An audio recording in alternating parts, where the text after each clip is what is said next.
Hi guys, Tess here and welcome to my YouTube channel. In this video, I'm going to show you how to create an amazing gathering effect just on your normal sewing machine. So let's get started. Let's go. Okay, so I have both a domestic sewing machine and an industrial sewing machine. So I have done this with my domestic sewing machine and I never ever tried it on my industrial sewing machine. So today in this video, I'm going to show you how to do it on a domestic, and maybe tomorrow I'll see if we can do it also on an industrial sewing machine. So let's get started today just on my domestic sewing machine. This is my domestic sewing machine and I think I can say she's 15 years old.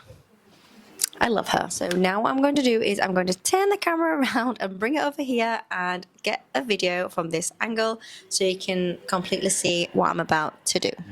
Okay guys, so as you all know, on our domestic sewing machine and also on every sewing machine we have a stitch length. And this is our set of how we want our sewing. We want the needle to be left, right. This A is a straight stitch, B is on the left, and C is like a zigzag stitch. So this is how we get our different stitches. And as you guys can see, also mine does like a buttonhole as well. I don't want to get into this. So for this, we just need a straight stitch. What we're going to do is our stitch length is going to be on the highest, and for me the highest is number 4.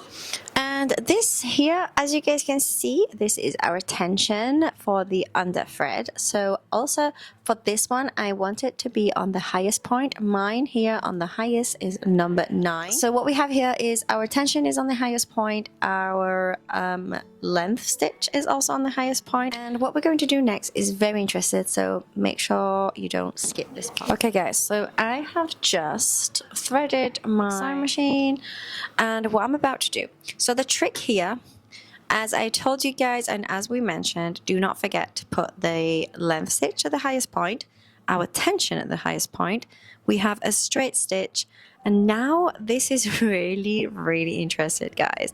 So I'm going to show you from a different angle, but once we placed our fabric under the sewing machine, we're going to put the foot down.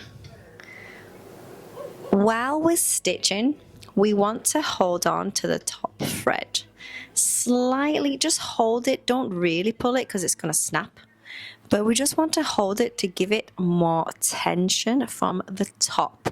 It's already getting the tension from the bottom because we have put it on the highest point, but what we're going to do is we are also going to hold it from the top. Just hold it, like don't let it easy go through, just hold it. Like you don't have to pull it, but you can just hold it and give it a bit of a tension from above. I'm going to film this from opposite and in front of me so you guys can see what I'm about to do.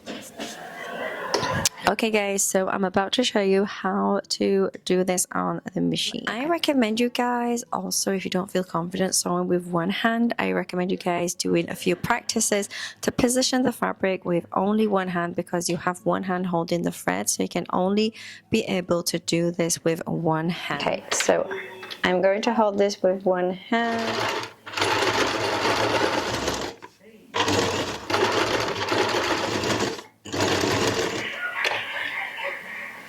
You see what it does? This is a gathering that doesn't really give full volume. It's not the gathering to give that kind of effect, but it's kind of a gathering that gives you a bit of an ease. So when you want to sew your sleeve to your armhole, usually sleeves are 1 to 2 centimeters bigger. So when you do this, you give it kind of a bit of an ease to make it fit the exact armhole that you're attaching it to. And also you can have this as details on your sleeve cuffs and pockets, or anywhere that you would prefer to have a slightly gathered effect. Okay guys, so also if you have any questions, please leave a comment. I will try and respond as soon as possible, and also see if we can do anything that you guys would be interested in. Okay, so I'm just gonna put this away. Okay, I'm gonna show it like a bit closer. was a little analytical. I'm going to do this also on an industrial sewing machine. Like I said, I've never done it on an industrial sewing machine. It's the first time. So we're going to see if it actually works. So stay tuned for my next video because I think I will post it tomorrow. I have to try it tomorrow, and also I'll post it at the same time while I'm trying it for the first time. So yeah, make sure to subscribe and you get to see my next tutorials. Thank you so much for watching. I hope you enjoyed it. See you guys soon.